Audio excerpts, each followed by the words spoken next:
नमस्कार, मैं अनीता सिंह आप सभी का इस कथा पटल पर हार्दिक स्वागत करती हूँ और इस अंक में लेकर आई हूँ समकालीन महत्वपूर्ण लेखिका डॉक्टर सुशीला टाकभौरे जी की कहानी, जिसका शीर्षक है छौवा माँ। डॉक्टर सुशीला जी का समस्त साहित्य सृजन का लक्ष्य दलित पिछड़े समुदाय तक अम्बेडकरवादी विचारधारा का संदेश पहुंचाना है। वर्तमान में ऊपरी तौर पर कुछ परिवर्तन हुए जरूर हैं, पर लेखिका का मत है कि पूरे देश में सफाई कामगार समुदाय के लोगों के जीवन में कुछ खास परिवर्तन नहीं आया है। उनकी आज भी वही सदियों पुरानी सामाजिक, राजनैतिक और धार्मिक स्थिति बनी हुई है। डॉक्टर सुशीला जी के कहानियों के चरित्र शारीरिक संघर्ष के साथ साथ वैचारिक संघर्ष से भी जूझते हैं। और दोस्तों, आगे बढ़ने से पहले एक आग्रह कि साहित्य समाज को समर्पित इस चैनल को लाइक, शेयर और सब्सक्राइब आप अवश्य करें। कुछ दशक पहले तक गांवों में बच्चे का जन्म दाई ही कराती थी। दूर दराज के क्षेत्रों में आज भी इनकी सहायता ली जाती है। जाति व्यवस्था के सबसे निचले पायदान पर खड़ी इस छौवा माँ के बिना कोई संतान उन दिनों इस दुनिया में नहीं आ सकती थी। समय के साथ साथ इस वर्ग की स्त्रियों के काम भी बदले, परंतु क्या इनके साथ होने वाले व्यवहार में कोई परिवर्तन आया? इस कहानी में अपमान से दुखी होकर जब छौवा माँ ने प्रसव कराने से इनकार किया तो इसका क्या परिणाम निकला? आइए सुने ये कहानी। बकरी छोड़ दियो, अरे बिटिया बकरा बकरी छोड़ दियो। दूर मैदान से छौवा माँ की आवाज घर तक सुनाई दी। आवाज सुनकर तुलसा जल्दी घर से बाहर निकली। उसने जोर से ऊंची आवाज में कहा, हो छोड़ रहे हैं। बीच में गल्ला मंडी का मैदान है। इतना बड़ा मैदान पार करके घर तक आना, बकरा बकरियों को लेकर फिर उसी तरफ जाना माँ के लिए थका देने वाली बात है। इसलिए वह वहीं से अपनी बेटी और नाती नातनों को आवाज लगाती है। छौवा माँ की उम्र 60 के लगभग होगी। अपनी इस उम्र में उसने आराम करना चाहिए, मगर उसे तो गांव के काम से फुर्सत ही नहीं मिलती है। तुलसा ने सभी बकरा बकरियों के गिलमा खोल दिए और उन्हें अड्डा बाजार की तरफ दौड़ा दिया। उनके पीछे वह भी मैदान तक गई। माँ के पास जाकर गुस्से से बोली, कितनी बार मना किया है फिर भी नहीं माने हैं। चिल्लाने से गला दुखे है कि नहीं? माँ धीरे से हंसी। माँ को लौटने में 3 बज गए। सुबह 8-9 बजे बकरियों को हरियाली की तरफ छोड़कर वह फिर से अपने काम में लग गई। जचकी का काम। जच्चा के सौर घर की साफ सफाई, झाड़ू पोछा, लीपना पोतना वही करती है। जच्चा और बच्चा की तेल मालिश करती है, उनके गंदे कपड़े धोती है। वह गांव की दाई माँ है। पूरे गांव की बहू बेटियों के दाईपने का काम वही संभालती है। ऐसे समय गांव के लोग उसके बड़े निहोरे करते हैं और मीठी मीठी बातों से फुसलाकर उससे बहुत से काम करवा लेते हैं। वह ऐसे बहुत से काम करती है, मगर ये काम जचकी के बाद 1.25 महीना होने तक ही रहते हैं। 1.25 महीना होते ही बच्चा और जच्चा शुद्ध पवित्र हो जाते हैं। फिर छौवा माँ तो क्या, उसकी छां भी उन्हें छू नहीं सकती। केवल काम होने पर ही वह उनके घर के भीतर जा सकती है। अपने आप को ऊंची जाति का कहने वाले लोग अपने घर के भीतर उसका आना पता नहीं कैसे सहन करते हैं, क्योंकि ऐसे काम न होने पर वह उनके दरवाजे के बाहर आंगन से दूर खड़े रहकर बात करती है। तब वह उनके घर के दरवाजे को भी हाथ नहीं लगा सकती। किसी के पेट दुखने, आंत उतरने, नाभि भरने जैसी तकलीफ में भी उसे बुलाया जाता है। पेट मल कर मिनटों में ठीक कर देती है, मगर दाई माँ के छूने के कारण फिर उन्हें नहाना जरूरी हो जाता है, भले ही तकलीफ फिर से क्यों न बढ़ जाए। छौवा माँ की आवाज आ रही है, गरम पानी धर दियो बेटा, गरम पानी धर दियो। 2-4 कदम चलकर वह फिर से आवाज लगा लेती, बेटा गरम पानी रख दियो। पास आने पर बेटी ने उसे डांटा, क्यों चिल्लाए है, चुपचाप आ जा, इतनी दूर से चिल्लाती आए है। माँ आंगन में आकर खड़ी हो गई। बेटी ने एक छोटी टुकनी लाकर उसके सामने जमीन पर रख दी। माँ ने अपने लुगड़े के आंचल की बंधी झोली में आधा सेर के करीब गेहूं संभाल कर पकड़ा है। अपने लुगड़े का पल्लू संभालते हुए उसने धीरे से थोड़ा ऊपर से आंचल के गेहूं टुकनी में डाल दिए और आंचल झटककर कमर में खोस लिया। पिंडली तक ऊंचा खोसा हुआ लहंगा थोड़ा नीचे किया। टुकनी के गेहूं को उलट पुलट कर देखा। एक चवन्नी निकली। वह खुश हो गई। लहंगे में खोसी हुई कपड़े की छोटी थैलियां निकालकर उसमें चवन्नी डाल ली। घड़ी ने 3 बजने की सूचना दी। दिन ढलने का समय हो चला। कठिन परिश्रम के बाद श्रम का मूल्य उसके चेहरे पर संतोष बनकर झलका। आज उसे नगद रुपए भी मिले हैं। लड़की होने पर कम, लड़का होने पर ज्यादा रुपए मिलते हैं। गांव में लड़का होने की खुशी ज्यादा होती है। लड़की होने पर न जाने क्यों लोग बहुत खुश नहीं होते, जबकि सब जानते हैं कि लड़की से ही संसार चलता है। बड़े सेठ साहूकारों के घर लड़का होने पर नई साड़ी, कपड़े, नगद रुपए और निछावर के चिल्लर पैसे भी देते हैं। ओली के गेहूं में भी चवन्नी मिली है, नहीं तो पैसा दो पैसा ही मिलते हैं। छौवा माँ फटे पुराने कपड़े पहनकर काम पर गई थी। अच्छे कपड़े गंदे हो जाएंगे उसे पता था। बब्बू सेठ के बेटे की बहू को आज कल में ही जचकी होने वाली है। रात भर इसी शंका में उसे ठीक से नींद नहीं आई कि रात विरात न जाने कब बुलाने आ जाए। वह थोड़ी थोड़ी देर के बाद अपनी खटिया पर उठ उठ कर बैठती रही। आज सुबह थोड़ा जल्दी ही काम पर निकल गई थी। बेचारी बहू रात से ही कसक रही थी। छौवा दाई माँ को देखते ही रोने लगी। दर्द की छटपटाहट बढ़ गई। पहली जचकी, दुबली पतली, कच्ची उम्र की बहू। पेट घड़ा घाई निकला है, रंग एकदम गोरा गंठ है, हरी हरी नसें साफ झलक रही हैं। पेट पर हाथ रखते ही दर्द का रेला बह निकला। ओ माँ, मुझे बचा लो। ओ माँ, तेरे पांव पड़ूं। ओ माँ जी। पिछवाड़े की छोटी कुठरिया में बहू दर्द से छटपटाती हुई चीखने लगी। छौवा माँ ने ममता से उसके सर पर हाथ फेरा। बेटी, घबरा मत, मैं हूं ना तेरे पास। दर्द की लहरें ज्यादा से ज्यादा तीव्र होती गईं। छौवा माँ समझाती रही, बेटी भगवान का नाम ले, बेटी उल्टी सांस मत ले, बेटी हिम्मत रख, सब ठीक हो जाएगा, बस थोड़ी देर की बात है। हाँ, ऐसे ही जोर लगाओ। पेट पर हाथ रखते ही जैसे बच्चे ने दाई माँ को पहचान लिया और वह घूम घाम कर सर के बल उसके हाथों में चला आया। बच्चे की आवाज सुनते ही बब्बू सेठ की सिठानी ने दरवाजे से झांक कर पूछा, क्या हुआ है? छौवा माँ ने खुश होकर बताया, सेठ जी की गद्दी संभालने वाले आ गए हैं। बेटा हुआ है। सुनते ही पूरे घर में खुशी की लहर दौड़ गई। बाजे बजने लगे, बधाई गीत गूंजने लगे, निछावर होने लगी। लड़की होने पर वह जल्दी नहीं बताती। घर के लोग और जच्चा कहीं हताश उदास न हो जाए तो आंवल गिरने के बाद ही बताती है, धनलक्ष्मी आई हैं, खुशी मना लो। आंवल जल्दी न जाने से बच्चा की जान को खतरा हो जाता है, पेट में जहर फैल जाता है। छौवा माँ ने अपनी कुशलता और तकनीक से आंवल गिराई। गरम पानी, नरम टॉवेल, सेफ्टी ब्लेड और मजबूत मोटा धागा वह पहले ही पास में रखवा लेती है।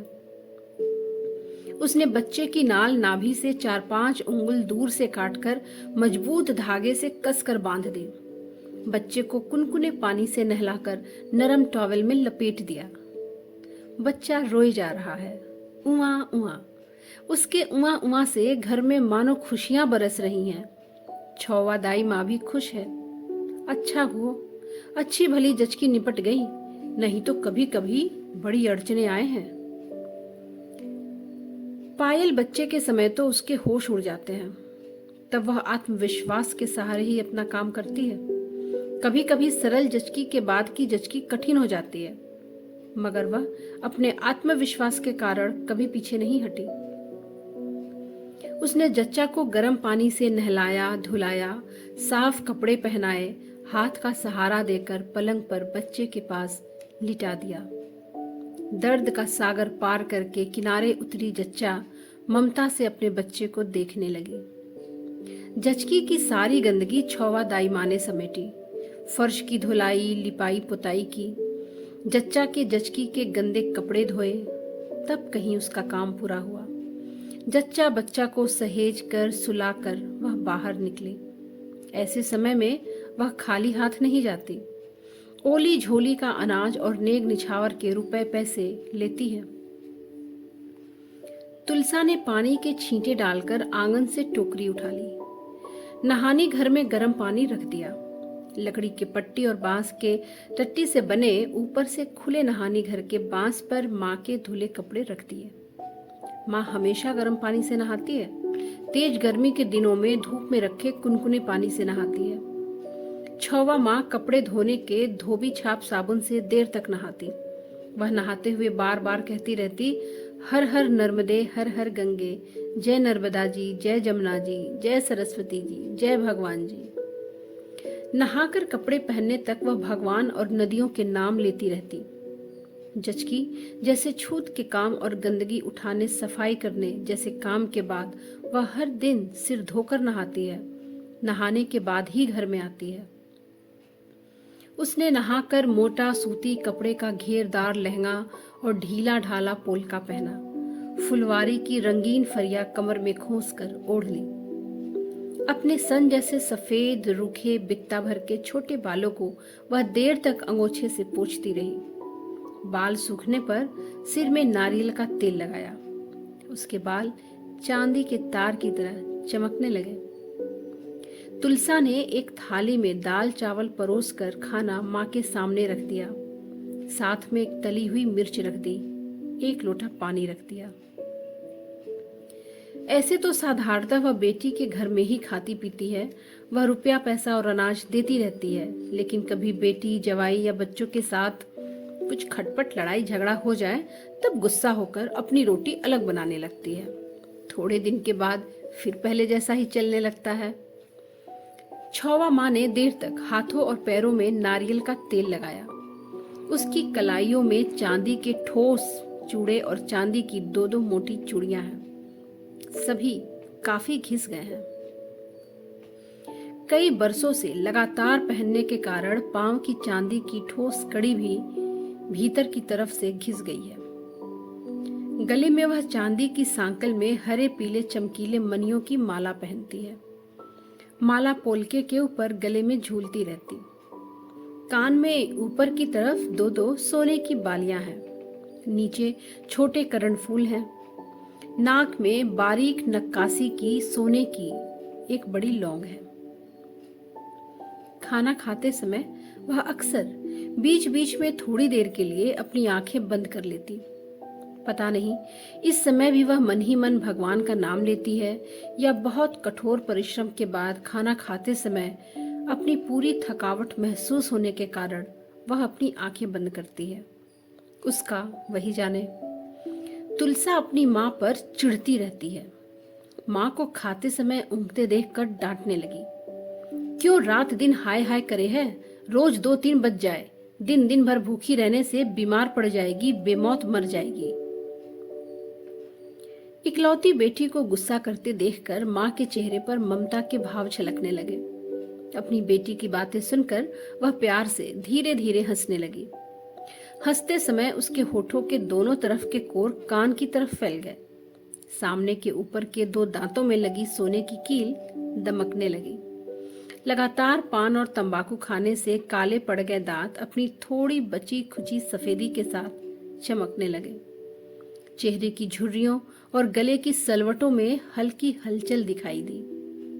छौवा माँ पहले जरूर गोरी रही होगी, मगर अब तो तांबे जैसा रंग ही रह गया है। दिन भर धूप में घूमती रहती है। माँ ने बेटी को समझाया, अरे बेटा, कभी कभी ऐसो काम आ जाए है। गांव में का रोज रोज जचकी होए है। काम पड़े तो करनो ही पड़े है। अरे बेटा, मैं नहीं करूं तो कौन करेगो उनको काम।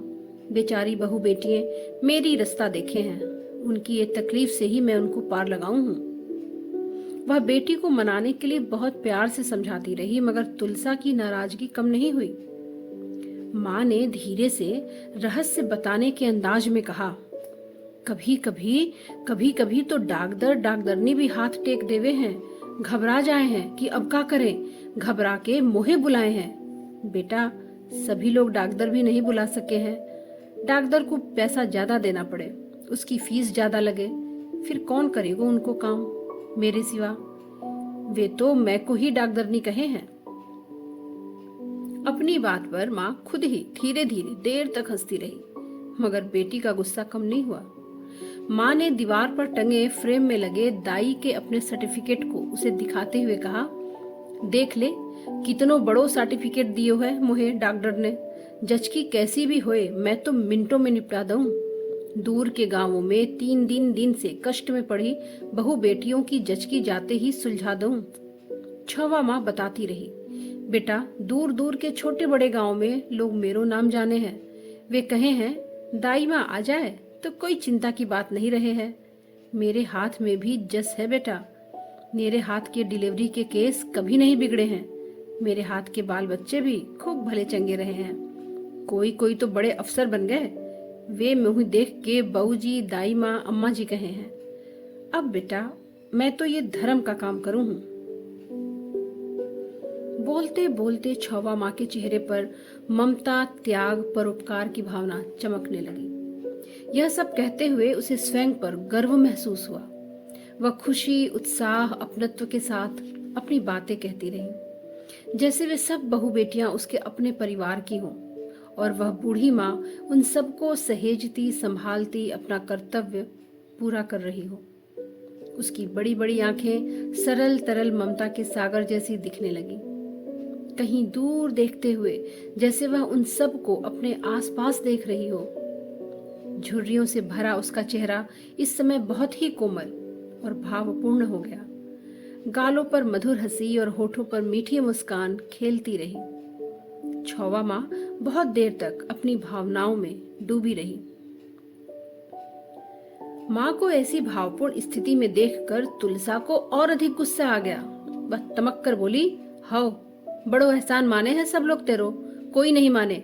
मतलब निकल जाए तो कोई नहीं पूछे, सब कहने की बातें हैं। देख लेना, तेरे सुख दुख में कोई नहीं आएगो तेको पूछन की, छवा माँ तेरो का हाल चाल है, देख लेना। तुलसा ने जैसे असलियत बताते हुए अपनी बात का दावा किया। माँ ने ममता से दुलराते हुए बेटी को समझाया, बेटी, वे अपनो मेहनताना तो दे ही देवे हैं। रोज को पाव आधा से अनाज देवे, नगद रुपया पैसा भी देवे, निछावर देवे, बख्शीश देवे, और का करे वे। अपनो तो काम ही है उनको काम करनो। माँ ने सादगी के साथ अपनी बात बेटी को समझाई, और हमेशा की तरह बेटी ने माँ के साथ अपनी असहमति दर्शाई। छवा माँ हंस दी। तुलसा जानती है माँ अपना काम नहीं छोड़ेगी। वह रोज सवेरे अंधेरे मुंह काम पर जाएगी। अड्डा बाजार के उस पार से बकरा बकरी खोलने के लिए आवाज लगाएगी, बेटा, बकरा बकरी छोड़ देयो। दिन हो या रात, जब दाई पना करके लौटेगी तब आधे रास्ते से ऐसी ही चिल्लाती आएगी, बेटा, गरम पानी धर देयो। छवा माँ कभी सौदा सुलूफ खरीदने के लिए तहसील जाती है, तब अपनी बहन के घर जरूर जाती है। कभी कभी वहां रात में रुक जाती और सवेरे जल्दी आकर गांव का काम संभाल लेती है। एक बार वह सोमवार बाजार के दिन तहसील गई तो बहन के घर भी गई। बाजार के दिन उनके घर शाम को मछली जरूर पकाते हैं। रोटी खाने के चक्कर में रात ज्यादा हो गई। समय ज्यादा होने के कारण छवा माँ रात में वहीं रुक गई। मगर हुआ यह कि उस दिन उसके तहसील जाने के तुरंत बाद उसका बुलवा आ गया। जचकी का बुलवा था। लोग चैन नहीं लेने दे रहे थे। दाई माँ कहाँ है? छवा माँ को बुलाओ, दाई माँ को बुलाओ। छवा माँ की राह देखते देखते रात हो गई। तुलसा ने उन्हें समझाया, भैया जी, माँ तो अब सवेरे ही आएगी, तुम डॉक्टर को बुला लो। अरे भाई, दाई माँ के बिना काम नहीं होएगो, तू वाहे जल्दी बुलवा ले। वे बार बार यही कहते रहे। तुलसा परेशान हो गई। बड़ा बेटा और उसके बप्पा शादी में दूसरे गांव गए थे। उसने कहा, भैया मैं अपने छोटे मोड़ा मोड़ियों को रात में अकेला छोड़कर तहसील कैसे जाऊं? माँ को कैसे बुलाऊं? मैं तो नहीं जाऊं, तुम कोई और को बुला लो। गांव वालों को विश्वास था, दाई माँ नहीं तो उसकी बेटी ही यह काम संभालेगी। बस फिर तो वे तुलसा के पीछे लग गए। भाई तू चल, तू अभी चल, आज तो ये काम तुम्हें ही संभालने पड़ेगो। तुलसा ने उन्हें बहुत समझाया, भैया मैं ये जचकी के काम कछु नहीं जानू, मैं जाकर का करूंगी, मुझे कछु नहीं आए। पर वे लोग मानने को तैयार नहीं हुए। तुम अभी चलो भाई, तुम्हें चलने पड़ेंगे। धीरे धीरे वे नाराजी पर उतर आए। गुस्से के साथ कहने लगे, चलने पड़ेंगे, ऐसे कैसे नहीं जाएगी? तुमरो काम है, तुम नहीं करोगी तो कौन करेगो? तुम ही को करना पड़ेगो। जचकी के दर्द के साथ लोगों में आक्रोश बढ़ने लगा। वे गुस्से के साथ डांटने लगे और अपना दबका बताने लगे। ऐसे कैसे नहीं जाएगी, चलना पड़ेगा। दाई की बेटी को दाईपना नहीं मालूम, ऐसा कैसे हो सकता है? छवा माँ का घर के गांव के बाहर तहसील रोड पर सड़क से थोड़ा अंदर रेलवे लाइन की तरफ है। सड़क और गांव के घरों में बिजली है। छवा माँ और उसकी बेटी के घरों में बिजली नहीं है। वे रात में घासलेट तेल की चिमनी और लालटेन जलाते हैं। उनके घर के नजदीक दूसरे घर भी नहीं है। सामने आम के पेड़ों की अमराई है। रात होते ही घर के आसपास अंधेरा गुप्त हो जाता है। कुत्ते जोर जोर से भौंकते रहते हैं। रात में आने जाने वाली रेलगाड़ियों की सीटी की आवाज बड़ी भयानक लगती है और उनकी धड़ धड़ देर तक दिल दहलाती रहती है। लोगों की भीड़ और उनके आक्रोश को देखकर तुलसा सहम गई। रात के 9 बज रहे हैं। बाहर अंधेरी रात। घर में छोटे बच्चे, सयानी बेटी, क्या करे क्या ना करे उसे कुछ समझ नहीं आ रहा। अंधेरा रास्ता है। बुलौवा वाले साथ में लालटेन लेकर आए हैं। तुलसा को चिंता हुई, बच्चे घर में अंधेरी रात में अकेले डरेंगे। तुलसा अपनी माँ को कोसने लगी।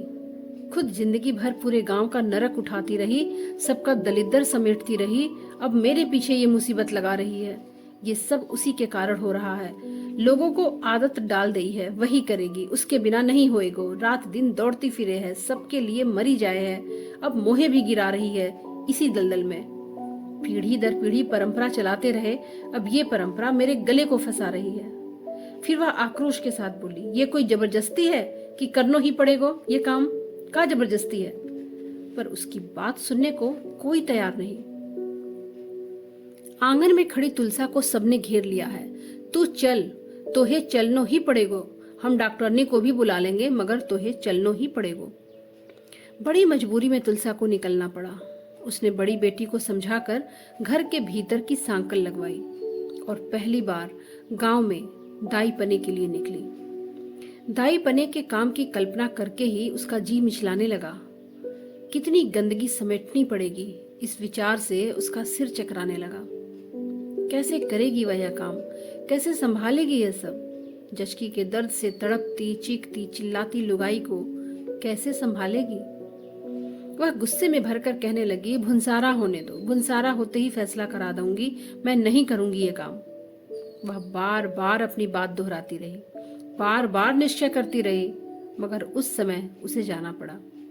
आदमी लालटेन लेकर चल रहे थे, वह उनके पीछे पीछे चली गई। दूसरे दिन छवा माँ सवेरे ही आ गई। जब उसने यह सब सुना तो गुस्से से बिफर उठी। मेरी मोड़ी को क्यों परेशान कियो? वह नहीं करे ये काम, वाह को क्यों जबरदस्ती बुलाई? तुलसा अपने पति के साथ अपने घर परिवार में सुखी है। उसको गांव के काम की कोई परवाह नहीं है। वह हमेशा कहती थी, कोई भी आए, कोई भी करे गांव का काम, हमें का करना है। तुलसा के ऐसे विचार सुनकर माँ कभी कभी मायूसी के साथ कहती थी, अपने पुश्तों पूर्वजों का गांव है, अपन नहीं संभाले तो कौन संभाले? पिछली कई पीढ़ियों से गांव का काम छवा माँ के घर में है। तुलसा माँ की बात काटकर कहती, अपनों कैसो गांव, गांव का काम करने के लिए अपनों गांव है, और किस बात के लिए अपनों गांव? चुपचाप सब काम करते रहो, सबसे डरते रहो, सबका कहा बुरा भला सुनते रहो, गाली गलौज खाते रहो, सबका दलिदर उठाते रहो तो अच्छा है, नहीं तो कौन पूछे अपन को? मैं नहीं करूँ गांव का काम, ना मेरे मोड़ा मोड़ी करेंगे, हमें नहीं अच्छो लगो ये सब गंदो काम। यह सुनकर माँ हंसकर कहती थी, हाओ बेटी, तू तो सेठ साहूकारों के घर की बहू है, राजा महाराजा की लुगाई है। तू क्यों करेगी गांव का काम? मेरे बाद जो आएगी वो करेगी। तुलसा अपने बच्चों से भी हमेशा यही कहती, अपमान भरी इस नरक की जिंदगी से बाहर निकलो, इंसान बनकर जीना सीखो। छौवा माँ को अपने गांव से प्रेम है, उसे अपने काम से भी लगाव है, मगर उसने यह कभी नहीं चाहा कि उसकी बेटी भी गांव में यह काम करे। उसको यह बात बहुत बुरी लगी। बात मन में खटक गई, मेरी बेटी से जबरदस्ती यह काम क्यों करायो? वह यहाँ वहां कई लोगों से यह बात कहकर अपनी नाराजगी बताने लगी। सुनते सुनते गांव वालों ने छौवा माँ को झिड़क कर कहा, तो का हो गयो? जचकी का काम बेटी से करा ही लियो तो का हो गयो? वाक्यों क्यों नहीं करेगी तेरो काम? जो तू करती आई है वही तेरी मोड़ी करेगी, जो तुमरो कर्म है वही तुमरो धर्म है। कैसे नहीं करेगी वा ये काम? तेरी मोड़ी का बावन बनिया की छोरी है, गंदगी उठाने के काम तुमरी जात के लोग ही करे हैं। छौवा माँ अवाक रह गई। उसे कभी ऐसा कहा जाएगा उसने सोचा ही नहीं था। उसने यह क्या सुना? उसे विश्वास ही नहीं हुआ। यह उससे क्या कहा जा रहा है? गंदगी उठाने के काम नीची जाति के लोग ही करते हैं। उसका सिर चकरा गया। वह यह क्या सुन रही है? उसकी बेटी क्या बामन बनिया की छोरी है? यानी कि मैं, मेरे चरित्र पर इतना बड़ा लांछन, बामन बनिया की छोरी मेरे पेट से। चरित्रवान औरत की अस्मिता पर यदि कलंक लगाया जाए तो वह आक्रोश की सीमा को पार कर जाती है। वह जरा सी आई थी इस गांव में ब्याह के, 8-10 बरस की। तभी से सास ससुर के साथ गांव का काम करती रही, पति के साथ गांव का काम संभालती रही, और उसके बाद अभी भी अकेली कर रही है। क्या यह सब सुनने के लिए? छौवा माँ आक्रोश से भर गई। उसके मन में शोले भड़कने लगे। मेरे ईमान धर्म को यही इनाम दियो है सबने। आवेश के कारण उसकी आंखों से आंसू बहने लगे। गांव वाले ऐसी कहे हैं, मेरी बेटी बामन बनिया की छोरी है, इनके मुंह में आग लग जाए, इनको शर्म नहीं आए, मोहे पाप लगाए हैं, सत्यानाश हो इनको। उसका सहनशील हृदय इस व्यथा को झेल नहीं पाया। वह भी पलटकर गुस्से से फुंकार उठी, अरे इस गांव की एक एक बात को मैं जानू हूँ, सबको कालो पीलो मैं जानू हूँ। बामन बनिया कौन से भले हुए हैं? सब में कालो पीलो भरो है। वे हमको बुरा कहे हैं, वे तो हमसे 1000 गुना बुरे हुए हैं। अब छौवा दाई माँ को चुप कराना मुश्किल था। वह गुस्से से सबको सुनाकर ऊंची आवाज में बोली, बड़े कहलाने वालों, तुम सबके घर की पोल पट्टी मैं जानू हूँ।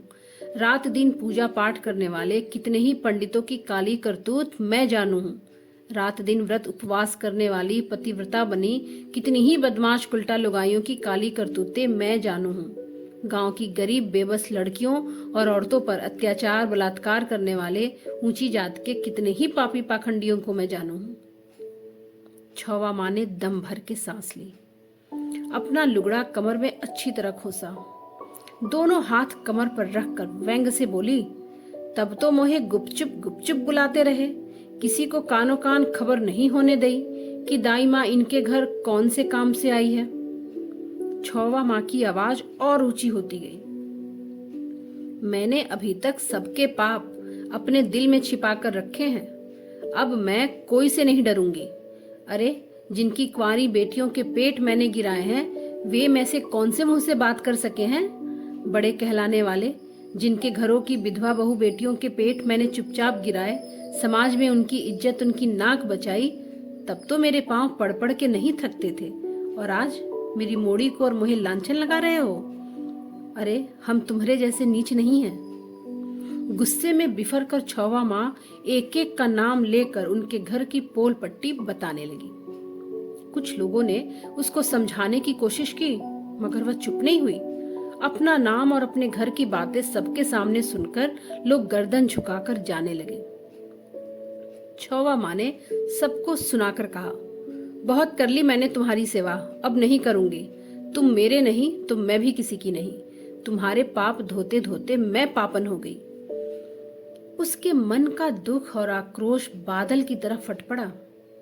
हमको नीच कहो हो, हम गरीब हैं, हमारे पास धन साधन नहीं है, जई से हमें छोटे कहे हो, हमें डराओ हो, हमें धमकाओ हो, हमें लाचार बनाकर रखे हो। मगर तुम भी समझ लो, अब छोटों को कम मत समझना।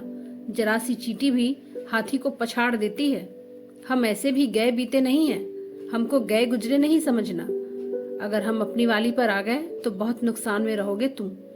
मेरी सेवा को नीच काम कहो हो, हमको नीची जाति का कहो हो। जाओ, अब अपने काम खुद संभालो, खुद करो अपने सब काम। गांव वाले सख्ते में आ गए। इसके बाद छौवा माँ को बुलाने की किसी की हिम्मत नहीं हुई। छौवा माँ घर के आंगन में खटिया बिछाकर लेटी है। गर्मी के दिन है। रात के समय ठंडी ठंडी हवा बह रही है। आकाश में तारों का चंदोबा तना है।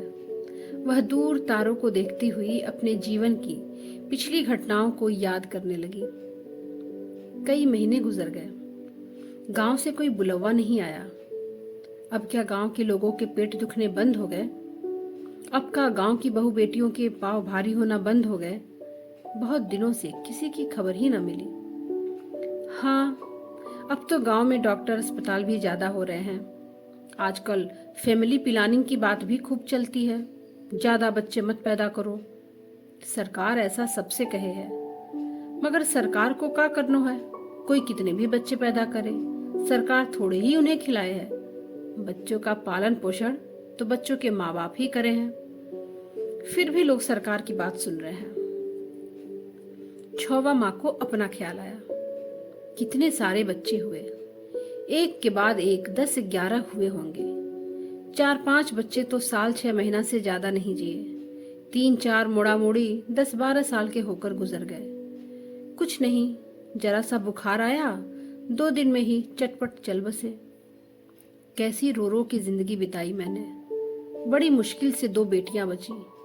बड़ी की शादी करी, हीरा जैसा जवाई मिलो, मगर देखो किस्मत का खेल।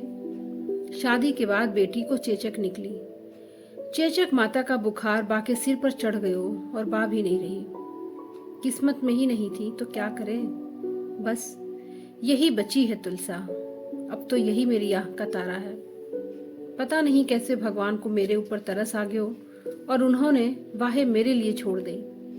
अब तो तुलसा के बेटा बेटी भी बड़े हो रहे हैं। छौवा माँ को याद आया, जवाई इंदौर गयो है, बड़ी नातन के लिए लड़का देखन। सब बात अच्छी रही तो पक्की करके ही आएगो। अगर बात जम गई तो इसी साल दिवाली के बाद शादी करेंगे। अभी तो होली हुई है, गर्मी के बाद बरसात लगेगी, बरसात के बाद फिर ठंड शुरू होगी। दिन निकलते देर नहीं लगे हैं। ब्याह की तैयारी तो अभी से करने पड़ेगी। थोड़ा थोड़ा करके गेहूं चावल इकट्ठे करना है, गुड़ शक्कर इकट्ठी करना पड़ेगा, और तेल घी नमक मिर्ची सब्जी भाजी सब लगेगी। सबके लिए पैसा लगेगो। इतने रुपए पैसा कहाँ से आएंगे? कर्जा करना पड़ेगो। कर्जा के ऊपर तो ब्याज बड़ा तगड़ा लगे है। एक बार कर्जा ले लियो तो कभी खत्म ही ना होए। पता नहीं साहूकार महाजनों के पास ऐसी कौन सी सिद्धि है, हम देते जाएं वो लेते जाएं, फिर भी कर्जा उतनों का उतनों। छौवा माँ को नींद नहीं आ रही। विचारों की श्रृंखला बढ़ती जा रही है। घर में तुलसा अपने बेटा बेटियों के साथ सोई है। लड़कियां हैं। सुनसान जंगल से नजदीक लगा हुआ घर है। रात बिरात चोर बदमाश का डर लगा रहता है। तुलसा घर के भीतर से सांकल लगाकर सोती है। मैं ठहरी बूढ़ी आदम, मोहे कौन खाएगो। वह अपने इस विचार पर हंस दी। पानी पीने की सूरत आई। खटिया के नीचे पानी का लोटा रखा है। पानी पीऊं सोचकर उठी। उठकर बैठते हुए उसकी नजर सामने की तरफ गई। चारों तरफ अंधेरा गुप्त है। आम की अमराई के तरफ कुछ नहीं दिख रहा। उसकी नजर आगे बढ़ी। अड्डा बाजार की तरफ 4-5 टिमटिमाती रोशनी दिखी। वह गौर से देखने लगी। वे अलग अलग लिए जैसे रोशनी हिल रही है। फिर उसे समझ में आया, वे दिए नहीं, मशाल है। मशाल अड्डा बाजार से उनके घर की तरफ बढ़ रही है। वह सिर से लेकर पांव तक कांप गई। इतनी मशालें लेकर उनके घर की तरफ कौन आ रहा है? उसने सुना है कि भिंड मुरैना की तरफ डाकू गांव में ऐसे ही हमला करके गांव वालों को लूट लेते हैं, मगर वे गांव से इधर इधर क्यों आ रहे हैं? उसको मालूम है आपसी लड़ाई झगड़े के कारण भी लोग दूसरों के घर जला देते हैं, कभी कभी तो पूरी बस्ती में आग लगा देते हैं। लखनऊ, मेरठ, आगरा, बहुत जगह ऐसी घटनाएं होती रहती हैं। जरा कोई ऊंच नीच बात हो जाए तो हिंदू महाजन भंगी चमारों के घर जला देते हैं, उनकी बस्तियां जला देते हैं। छवा माँ को याद आया पिछले दिनों उसने भी गांव वालों से बहुत हुज्जत की थी, उनको खूब अंड संड बकी थी। कहीं वे हमसे बदला लेने तो नहीं आ रहे? जलती मशालें सामने की अमराई की तरफ आ रही हैं। उसने मशालों की रोशनी में देखा काले काले मोटे मोटे 8-10 आदमी चले आ रहे हैं। वह घबरा कर उठी, दरवाजे के पास जाकर दरवाजा जोर जोर से ठोकने लगी। अरे तुलसा उठ, अरे तुलसा उठ, अरे भागो रे, अरे अपनी जान बचाओ रे। वह जोर जोर से दरवाजा पीटती रही। घर में सब गहरी नींद में सोए हैं। आधी रात बीत रही है। मशाल लेकर लोग बढ़ते चले आ रहे हैं। वह क्या करे क्या ना करे समझ नहीं पा रही है। छवा माँ अपने घर के आगे पीछे दौड़ी। अगर आग लगा गई तो का होएगो? देसी कबीलों वाले कच्चे मकान हैं, तुरंत आग पकड़ लेंगे। बकरी की सार, लकड़ी के पट्टों, तुरंत आग भड़क उठेगी। मेरे बकरा बकरी जल मरेंगे। वह अंधेरे में बकरा बकरी खोलने के लिए सार में घुसी। तभी ध्यान आया मेरी बेटी तुलसा और मेरे नाती नातनों का क्या होगा। वह घबराहट में फिर घर के आगे पीछे दौड़ने लगी। क्या करूं, कैसे सबको बचाऊं? वह अकबक होकर पानी ढूंढने लगी। अगर घर में आग लगी तो वह पानी डालकर बुझा देगी। उसने नहान घर में देखा, बाल्टी में थोड़ा सा पानी है। सामने दरवाजे के बाजू में बनी घिनौची की तरफ गई। वहां पीने के पानी की गुंडी बटलोई और घड़े सब खाली पड़े हैं। अब क्या होएगा? पानी भी नहीं है। मशालें घर के पास आ रही हैं। वह क्षण भर ठहर गई। उसने अपना मन थोड़ा शांत किया। घबराने से कुछ नहीं होगा। उसका आत्मविश्वास जागृत होने लगा। उसने अपने मन में दृढ़ता के साथ निश्चय किया, मैं इनको रोक दूंगी। मशाल वालों को आगे बढ़ते देख वह दृढ़ता के साथ सामने आ गई। घर से आगे वह अमराई की तरफ बढ़ी। छावा माँ ने अपने दोनों हाथ बगल से बाजू में फैला लिए, जैसे हाथ फैलाकर ही वह उन्हें रोक देगी। हाथ फैलाए हुए वह और 5 कदम आगे बढ़ी। ललकार कर कहा, कौन हो तुम? कहाँ जा रहे हो? क्या करने आए हो? यहीं रुक जाओ। छावा माँ की आवाज सुनते ही मशाल लेकर चलने वालों के तेजी से बढ़ते कदम रुक गए। छावा माँ ने फटकार कर कहा, क्यों आए हो यहाँ? सब यहाँ से चले जाओ। कोई भी कदम आगे नहीं बढ़ाएगो। मेरे जमाई घर में नहीं है। मेरी बेटी अपने बाल बच्चों को लेकर घर में सोई है। मैं अकेली बूढ़ी। तभी उसको लगा वह इनसे यह सब क्यों कह रही है। वह और तन गई। वह और आगे बढ़कर उनके नजदीक आ गई और निडरता के साथ बोली, कौन हो तुम? यहाँ क्यों आए हो? चले जाओ सब यहाँ से। एक आदमी मशाल लेकर आगे बढ़ा और मशाल के प्रकाश में अपना चेहरा दिखाते हुए बोला, छवा माँ, मैं गांव के पटेल के घर का नौकर नारायण हूँ। पहचाना नहीं? मैं नारायण हूँ और ये पटेल के कारिंदे हैं। वह एकदम भयभीत हो गई। डरते हुए बोली, पटेल के घर के कारिंदे मशाल लेकर यहाँ क्या करने आए हैं? फिर वह भय के साथ चिल्लाई, तुम सब यहाँ से चले जाओ। हमने कोई को कछु नहीं बिगाड़ो हो। पटेल के नौकर नारायण ने कहा, अरे दाई माँ, जरा सुन तो सही, हम तुम्हें लेने आए हैं। साथ ही वह हंसा। मशाल की रोशनी में उसका चेहरा बहुत ही विद्रूप लगा। वह डरते हुए उन सबको गौर से देखने लगी। घुटनों तक मटमैली सफेद धोती, बिना बाह की मटमैली बंडी, बड़ी बड़ी आंखें, बड़ी बड़ी मूछें, कलाइयों में चांदी के मोटे मोटे चूड़े, पैरों में मारवाड़ी जूतियां। छवा माँ 2 कदम पीछे हट गई। वह अपने ऊपर लगाए गए लांछन के कारण गांव वालों से नाराज थी।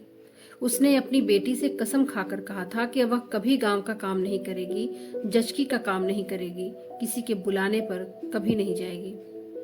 उसने दृढ़ निश्चय के साथ कहा, नहीं, मैंने यह काम अब छोड़ दिया है। मैं यह काम करने नहीं जाऊंगी। क्षण भर के लिए छवा माँ के मन में विचार आए, न जाने किसके घर का बुलौआ है। बेचारी बहू बेटी मेरी राह देख रही होगी। उसके मन में दया और ममता की हिलोरें उठने लगीं। तभी नारायण गुस्से के साथ बोला, कैसे नहीं जाएगी? चलना ही पड़ेगा, पटेल जी का हुक्म है। छवा माँ को पुरानी बातें याद आई। मन कड़वा हो गया। कुछ देर पहले की दया ममता का भाव कठोरता में बदल गया। अब वह अपनी बात पर अड़ गई। नहीं जाऊं, चाहे जो हो जाए, अब ये काम नहीं करूंगी। दाई माँ, हम तो तुम्हें लेकर ही जाएंगे। कहते हुए नारायण मशाल लेकर उसके नजदीक आ गया। पटेल के कारिंदों ने उसे सब तरफ से घेर लिया। छवा माँ ने देखा, उसके सब तरफ आग ही आग है। आग का धुआं रात के आसमान को और काला कर रहा है। आग की आंच से जैसे धरती दहकने लगी है। कारिंदे मशाल लेकर उसके चारों तरफ घूम रहे हैं। आग का एक घेरा बन गया है और वह आग में घिर चुकी है। आग के सिवा उसे कुछ नजर नहीं आ रहा। मशाल से चिंगारियां निकल रही हैं, जैसे आकाश के तारे टूटकर जमीन पर गिर रहे हैं और जमीन तक आते आते वे अंधेरे में गुम हो जाते हैं। छवा माँ को लगा जैसे आग से घिरकर वह भी अंधेरे में गुम हो रही है। उसका सिर चकराने लगा, आंखों में अंधेरा छाने लगा, कान सुन्न हो गए, बोलने चिल्लाने की शक्ति भी समाप्त हो गई। सब तरफ आग ही आग। न अब उसे कुछ दिखाई दे रहा है, न कुछ सुनाई दे रहा है। वह फटी फटी आंखों से आग को देख रही है। आग का दरिया उसके करीब और करीब आता गया। छवा माँ को मूर्छा आने लगी। वह अपना सिर झटक कर होश में रहने की कोशिश करती रही। धीरे धीरे आग जमीन पर फैल गई, जमीन से आसमान तक उठने लगी। छवा माँ अकेली छटपटाती हुई जैसे आग से लड़ती रही। फिर वह बहुत जोर से चीखी। उसकी खुली आंखों में पूरा गांव समा गया, मगर वह कहीं शून्य में विलीन हो गई। दोस्तों, कहानी सुनने के लिए आप सभी का बहुत बहुत आभार, बहुत बहुत धन्यवाद। इस कथा चैनल से जुड़े रहें और इसे लाइक, शेयर, सब्सक्राइब जरूर करें। नमस्कार।